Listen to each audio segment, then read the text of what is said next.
അനുമതിയില്ലാതെ ഉപഭോക്താക്കൾക്കായി മത്സരങ്ങളും വിൽപ്പന പ്രമോഷനുകളും സംഘടിപ്പിച്ച 44 വാണിജ്യ സ്ഥാപനങ്ങൾക്കെതിരെ സൗദി വാണിജ്യ മന്ത്രാലയം നടപടി സ്വീകരിച്ചു.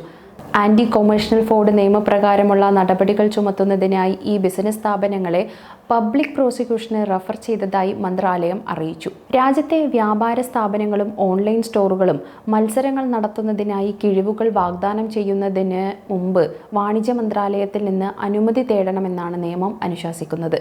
ഈ നിയന്ത്രണങ്ങൾ പാലിക്കുന്നതിനും പരാജയപ്പെടുന്ന വാണിജ്യ വഞ്ചന നിയമവിരുദ്ധ ലംഘനമാണെന്നും അധികൃതർ ചൂണ്ടിക്കാട്ടി. ആന്റി കൊമേഴ്ഷ്യൽ ഫ്രോഡ് നിയമപ്രകാരം നിയമലംഘനങ്ങൾക്ക് 3 വർഷം വരെ തടവും 10 ലക്ഷം റിയാൽ വരെ പിഴയും ഉൾപ്പെടെയുള്ള കടുത്ത ശിക്ഷകൾ നേരിടേണ്ടി വരും. കൂടാതെ കോടതികൾ കൃത്യമായ ജുഡീഷ്യൽ വിധി പുറപ്പെടുവിച്ചതിന് ശേഷം നിയമലംഘകരുടെ പേരുകൾ പരസ്യപ്പെടുത്താനും നിയമം അനുവദിക്കുന്നുണ്ട്. 2008 സൗദി അറേബ്യ വാണിജ്യ വഞ്ചന വിരുദ്ധ നിയമം പുറപ്പെടുവിച്ചത്. ഇതിലെ നിയമങ്ങൾ കൂടുതൽ കർശനമാക്കിക്കൊണ്ട് 2019 പുതിയ ഭേദഗതിയും നടപ്പിലാക്കി. പരമ്പരാഗത വിപണിയിലും ഓൺലൈനിലും വാണിജ്യ പ്രവർത്തനങ്ങൾ വർദ്ധിച്ചു കൊണ്ടുവരുന്ന സാഹചര്യത്തിൽ ഉപഭോക്തൃ സംരക്ഷണം ശക്തിപ്പെടുത്തുകയെന്ന ലക്ഷ്യത്തോടെ ഉള്ളതാണ് ഈ നിയമം. തെറ്റിദ്ധരിപ്പിക്കുന്ന രീതിയിൽ ഉൽപ്പന്നങ്ങളെ അവതരിപ്പിക്കൽ, തെറ്റായ പരസ്യം നൽകൽ, ലൈസൻസ് ഇല്ലാത്ത പ്രമോഷനുകളോ മത്സരങ്ങളോ നടത്തൽ തുടങ്ങിയ വഞ്ചനാപരമായ പ്രവർത്തനങ്ങളിൽ ഏർപ്പെടുന്ന ബിസിനസ്സുകൾക്ക് കർശന പിഴ ചുമത്തും.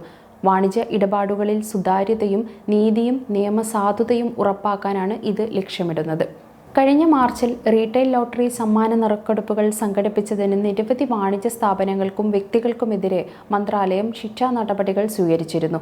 ഉപഭോക്താക്കൾക്ക് മത്സരങ്ങളിലോ ഓഫറുകളിലോ നറുക്കെടുപ്പുകളിലോ പങ്കെടുക്കുന്നതിന് നിബന്ധനകൾ മുന്നോട്ട് വെച്ചതിനെ തുടർന്നായിരുന്നു നടപടി.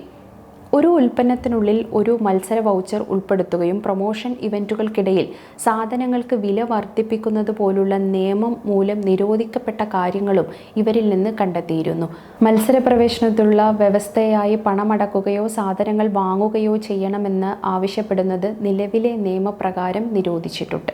രാജ്യത്ത് നിയമം നടപ്പിലാക്കുന്നതിലൂടെ വിശ്വസനീയമായ വിപണി അന്തരീക്ഷം നിലനിർത്താനും ഉപഭോക്തൃ അവകാശങ്ങൾ സംരക്ഷിക്കാനും വാണിജ്യ മേഖല വളരുന്നതിനനുസരിച്ച് ബിസിനസ്സുകൾക്കിടയിൽ ന്യായമായ മത്സരം ഉയർത്തിപ്പിടിക്കാനുമാണ് സൗദി ഗവൺമെൻറ് ശ്രമിക്കുന്നതെന്ന് മന്ത്രാലയം വ്യക്തമാക്കി.